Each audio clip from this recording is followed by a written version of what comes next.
Aloha nerds, and welcome back to another episode of the Salawogs Why It's Great Gut Reaction, where I watch stuff and react from the gut.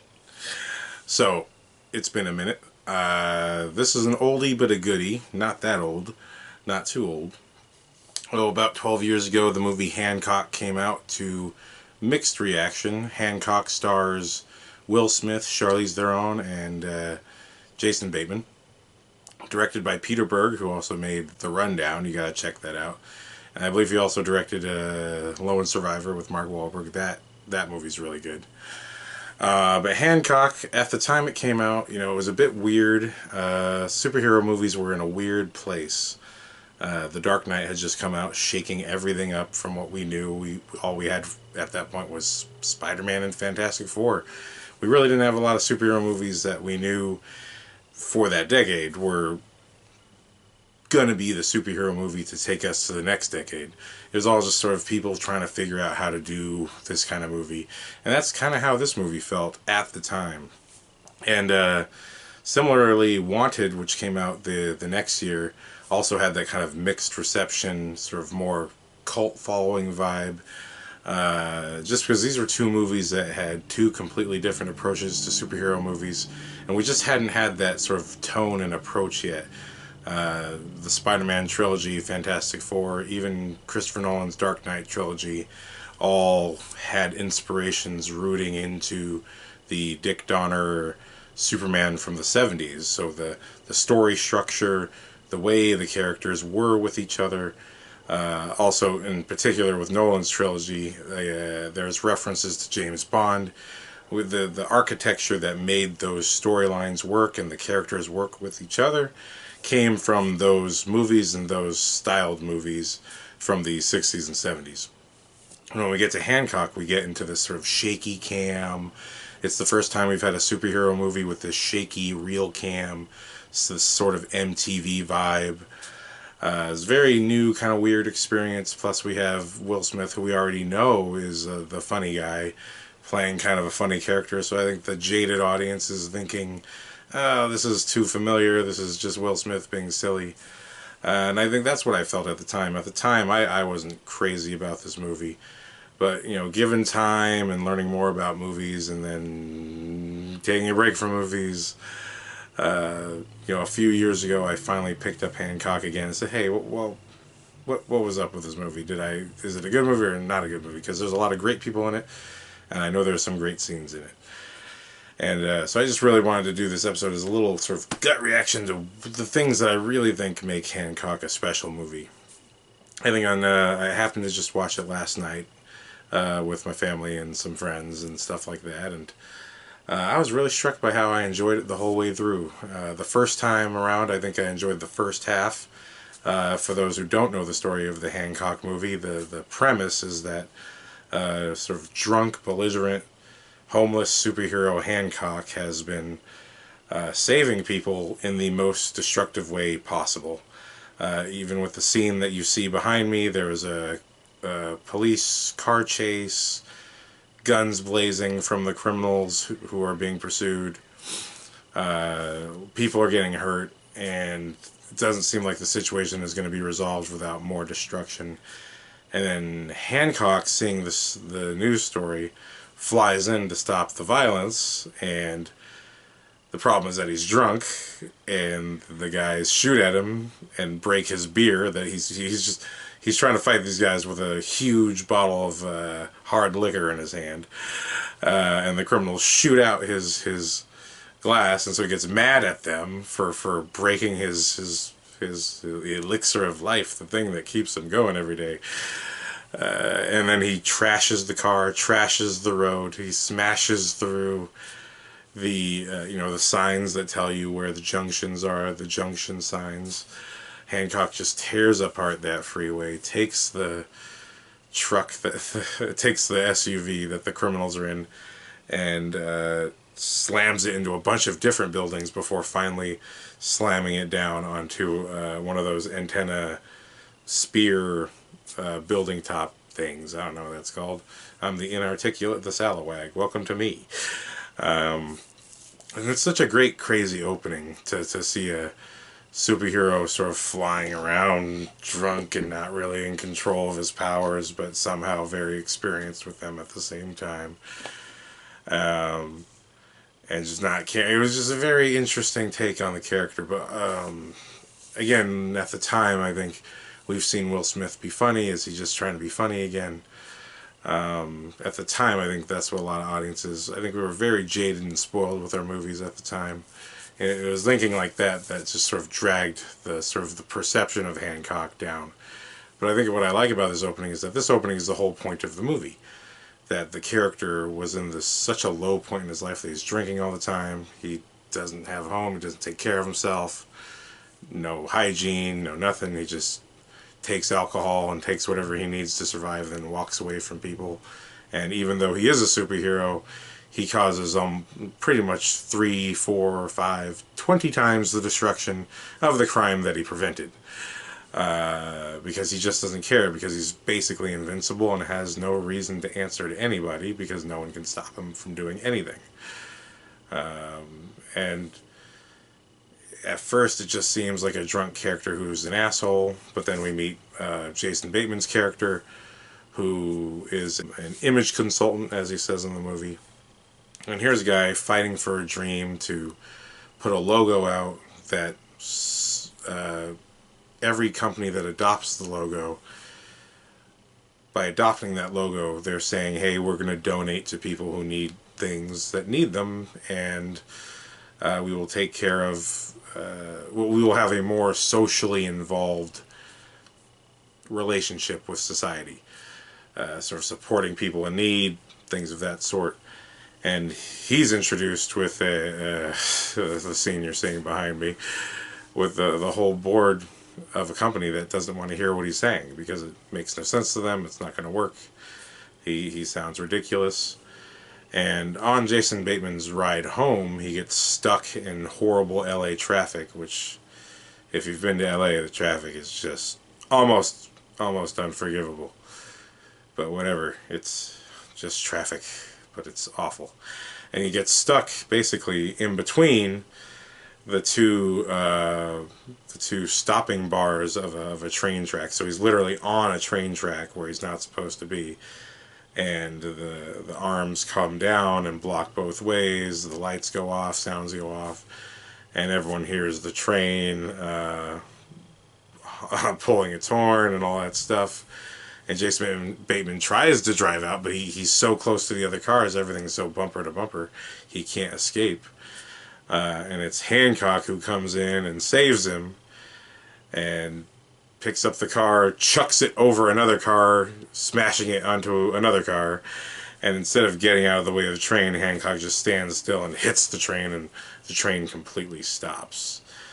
And we sort of establish Hancock has this sort of godlike ability. It's not quite like Superman. Even Superman would be moved by a locomotive flying at him. But his powers are even beyond that. There's something even more powerful, even more enigmatic going on with this guy. But at the same time, he's just sort of this drunk guy who steps away from the action and goes, oh, I destroyed an entire train and all the cars are smashing into other people and causing more destruction than simply saving this guy's life, which is all I was trying to do.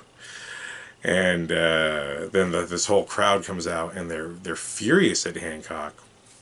You know, we're seeing this character's day in the life is pissing people off no matter how many people he saves, because he causes so much disruption, destruction, and general accidental but general terror, because he's just too powerful and he's not controlling himself. He's not trying to, and he's too busy trying to get drunk while doing whatever he does, period.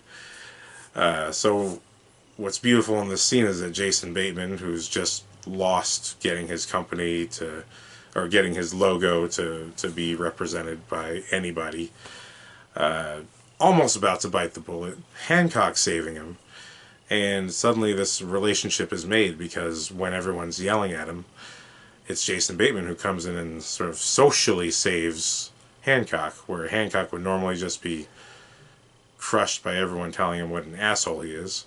And granted, he did mess up, but he did try to save someone's life. And Jason Bateman is the only one in the crowd who stops and says, "Hey, wait! Like I get to see my kid and my wife now because of this guy." And it's such a huge, honest, sort of earnest thing. You know, superhero movies sort of glaze over and gloss over the literal, reality reaction to what's going on. And this movie sort of took it so head on, it made the superhero drunk just to make sure he had this really dark starting place. Because when Jason Bateman, Jason Bateman's character invites Hancock over to his home, and Hancock meets the family, the wife has this very negative, nervous reaction. She refers to the news about how dangerous he is and how he really shouldn't be helped and no one should try and help him.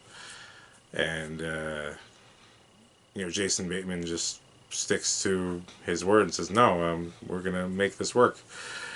But you see, listening to the wife's concerns, Hancock is on the rooftop. Flashbacks of Superman Returns? No, because that was way creepier. X-ray vision is kind of just way creepier. But Hancock, he's sitting there and he's depressed. You see, he's actually miserable. Although he's drinking and it looks like he's just being an asshole. He's actually miserable and in pain.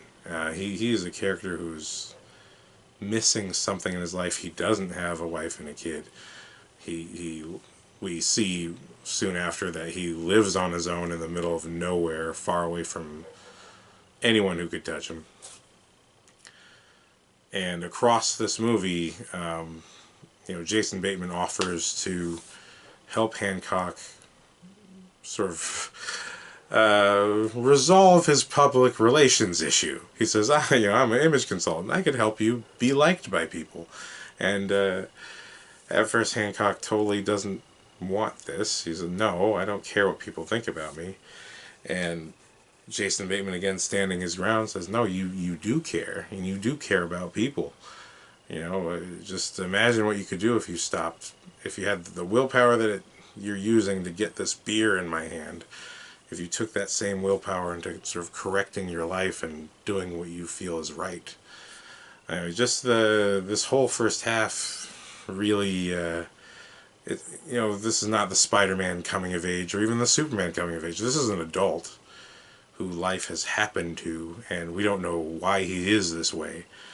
But much later in the movie, we'll find out story bits about Hancock and what happened to him that led him to this moment.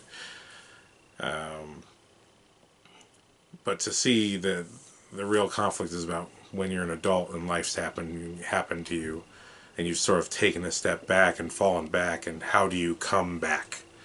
And sometimes you yourself are not going to do it. Not without some nudging from someone else. And that nudge is Jason Bateman. And so we kind of have the two heroes here. There's no real villain of the movie. It's sort of the antagonism is coming between the relationship of the guy trying to tell the superhero, hey, you should be a superhero and not a jerk. And the superhero going, fuck you. Fuck you, fuck you, fuck you. Give me that beer. But, over the course of the movie, the Hancock listens and takes the advice of Jason Bateman. Although it's sort of pancaked into comedy and great action and fun special effects to watch, the fact is that everything I've been saying right now is just characters. Characters with a history, characters with the place that they're at, and who have a trajectory toward the end of the movie that all of the other characters are going to help shape that trajectory, the arc. Simply having a character arc in the first place and the movie's focus is that arc, as opposed to creating a plot where there's a villain who's going to do this thing and that thing and you have to get A, B, C, sorry, Rise of Skywalker, what the hell, you didn't need any of that, but thank you, okay, whatever. Still fucking beautiful and fun to watch Star Wars, but just the fact that the bottom line is that the mission of the movie is to change the character's point of view. And essentially that is what a superhero story is supposed to be. It's a morality tale and it's a personal tale. much like the stories of the Greek gods. Zeus, who cheated on his wife, and so the wife took her anger out on the children and the human hybrid children that Zeus made. I mean, that's a story. That's not a cartoon about a princess and a fairy tale animal saving the world. The ancient Greek stories of people with superpowers is that they were still essentially real people. The people that made human beings, the reason human beings are messed up is because the gods that made us were also messed up. You see Hades, who fell in love with Persephone, but Persephone's mother hated this and didn't want Persephone to hang out in hell because she's like, no, that's freaky. Stay up here, stay on land, stay on Earth. Come on. And so Persephone, not listening to her mother, goes to hell and eats a piece of apple, and then she's sort of forced to spend half the year in hell and half the year with her mother because of Greek magic. But there's always some kind of element of tragedy. She can't ever have both things that she wants. And they sort of just have to reconcile that. And here we have a character who I'll get into some spoilers here, so if you're interested in Hancock at all before all the Greek crap, please do watch it. So spoiler territory coming in. Hancock, as he grows closer to Jason Bateman's family. Why am I not saying the character names? Because it's Jason Bateman, okay? Arrested Development, that's all you need to know. Hancock, as he gets closer to the family, he kind of sees something that maybe he does want. Whether it's that specifically, we don't know, but just the sort of comfort and confidence in self, and he doesn't have that. And he, after sort of taking some of Ray, I think his character's name is Ray, Jason Bateman's advice, Hancock starts becoming the hero that people were looking for. And Hancock goes to jail in order to prove that he's willing to turn a new leaf and no longer cause destruction to people. But what's really nice is that there's a good little arc there where we see Hancock, twice. Hancock 3 times while in jail attempts to escape. The first time he's talking to Jason Bateman, he's saying, look, I've been here. You said that if I went to jail, they would realize how much they needed me, and I'd be out in no time. And it's been some time now, and nothing's happening. And Jason Bateman's just like, you just have to hang in there. And Hancock doesn't care, walks up, breaks 2 doors, and walks to the last door to get out of the prison. And Jason Bateman stops him and convinces him to just stick with this. It's going to be worth it. And Hancock at this time takes sort of alcohol therapy, group therapy with these other prisoners. And there's this whole sort of thread of everyone talking and then Hancock not talking. And this is his sort of arc. All these parts of himself are sort of being addressed throughout this movie. This sort of character construction toward a point is really being held together really nicely without being too quick, without being too slow. We get sort of a joke scene, and then we get Hancock's sort of repeated refusal to participate in the Alcoholics Anonymous group therapy. But finally, he breaks and says, I drink and stuff. It's awkward and it's weird, but everyone sort of congratulates him, and it's sort of, this is much like Jason just being grateful for him saving his life and letting him see his family. It's sort of another first time for him having people be glad that he showed up and glad that he did something, even though it was very little. And this is what I love about the movie. It is a character story at the end of the day. I can't sit here and go, oh, and here's the plot point where Lex Luthor wants to collect the gems to punch the person in the face, and then therefore it's just Hancock sort of growing up.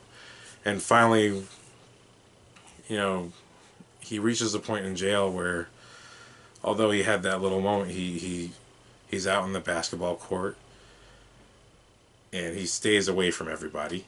No one wants to deal with him anyway. But the basketball bounces over to him. He chucks the ball.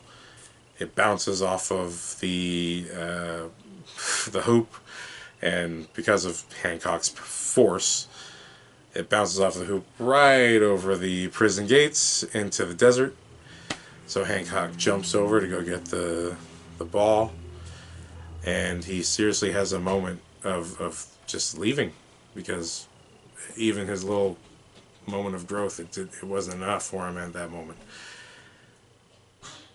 And he hears everyone saying, you fake, you fraud, and all this stuff. And although it's the sort of the natural reaction of prisoners and all that, this is going on through his head. He's wondering what the hell he's doing here. He's wondering what he's going to do next. And then he decides to bounce back. And it's after the moment, perfectly timed story-wise, is after the moment he decides to come back to jail and just commit. Because this whole time he doesn't want to commit to this. But the decision to commit ends up leading to the universe opening up his opportunity. And so he's asleep, guards wake him up, they say, the mayor of LA wants to talk to you, and there's this mission for him to do. And Hancock goes off and does the mission. He, throughout his sentence that he was carrying out so far, he had repeated meetings with Ray, with Jason Bateman, trying to work out how he should behave as a superhero. Said, when you frickin' land on the ground, try not to break the ground. Try to land gently. And when you talk to police officers, don't be mean to them, don't be rude to them. Just say, good job. And Hancock, at the time, says, if they did a good job, then why do I need to be there? Which is kind of a fair question, but at the same time, it's not fair. You're a superhero. You shouldn't exist in the first place. But you do. And you see him try all the things that he practices with Jason Bateman. And it actually works. He saves the day safely without, harming any innocent people. And without causing any unnecessary destruction. And tells the officers, good job, way too many times. Because those are the only words that they really had time to work on, because he would not do anything that Jason Bateman said. But finally, after saving everyone and all is good, he says good job one more time, and the officer says, no, Hancock, you good job. And the whole crowd kind of stares at him. Everyone's kind of confused by this moment, but then they all celebrate Hancock. And there's this camera shot where Peter Berg has the camera circling Hancock, and he doesn't have his glasses on, and you just see the sort of the look in his face, like he doesn't really know what's going to happen before they cheer. And then when they start to cheer, his heart kind of breaks a little, and he's like grateful for this moment that, it's not about adulation necessarily, but the adulation in this case means that the people have accepted him. That he's sort of, if he hasn't fully redeemed himself, he's gotten on the right path. He's doing the right things, and it finally is making his life better. And that all of that is communicated through Will Smith's performance in the moment. The reason I call this why it's great. Why is it great? It's because of Will Smith's performance in this particular scene. Because this is the bridge between the first half of the movie, where he's rejecting growth, and this midpoint where he's finally accepted growth and really reaped the reward in an instantaneous and wonderful way.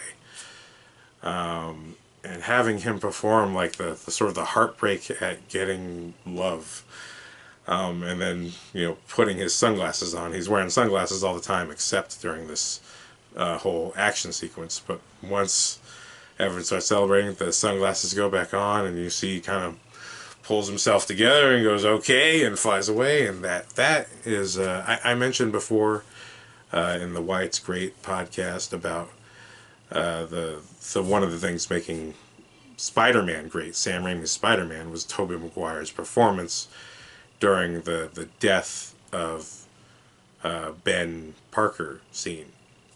Because you see in him he cries, there's sadness, there's guilt. Then hearing the police walkie go off with saying the location of the shooter. You see Tobey Maguire transforms from sad to angry and focused, and he's on a mission.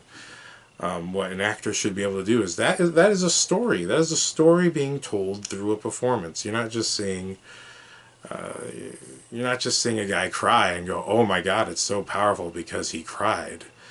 It's not, a performance is not good because of the general effects that actors use to gain your sympathy, but it's about the story they tell with those effects.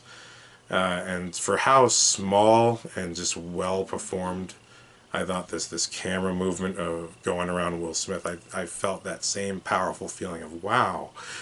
While this is not the depressing thing of Tobey Maguire, it's actually an incredibly positive thing. The moment of redemption, the moment of a guy, having that breath of, is everything okay? Do I suck still? Fuck, to, whoo, you're cool. Like, oh shit, you like me? Fuck, oh, you like me? Oh crap, let me put these sunglasses on because I can't do it, but I can do it. I'm okay. Seeing him play that with this sort of genuine authenticity, for a superhero movie. This at the end of the day, what I feel is it doesn't matter what the genre is. What matters is how well it's executed.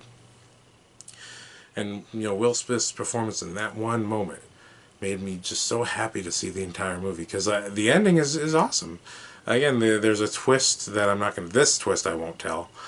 There's a twist with another character. Things get crazy and out of hand. But I think it's still the emotions and the arc of the character are very important, but it doesn't work without this particular moment of the camera coming around Hancock and seeing his emotion, his emotional reaction to everything, and deciding to suck it up and keep going, which is what a superhero is supposed to be. I just thought that was incredibly emotionally powerful. I wanted to celebrate that. This again, a movie that at the time it came out was met with mixed reactions, but there's a really, really great quote for Roger Ebert, from Roger Ebert on the Blu-ray, the back of the Blu-ray disc, and talking about the superheroes dealing with consequences, and this movie actually facing that, where most superhero movies avoid the consequences of everything. This movie took consequences head on and said, "What's it going to be?" So yeah, just wanted to give a little shout out to this movie because it's a great movie. Check out Hancock if you haven't seen it, and yeah, try to pay attention to Will Smith's performance because there's actually a lot going on there. That if you just want to look at what is storytelling, if you want to look at how to understand why a movie works, you look for stuff like that. Is the performance selling the moment? Are you, even if there's elements in the movie that are wonky and weird and distract you, is the main core of the movie, the character's emotional trajectory, is that functioning?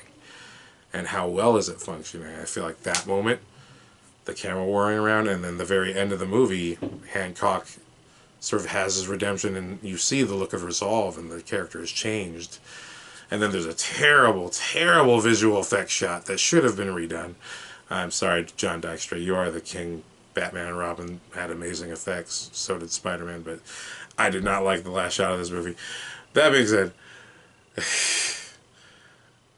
the arc of the character is all perfectly portrayed. And yeah, there's editing and multiple takes and reshoots, pickups, whatever.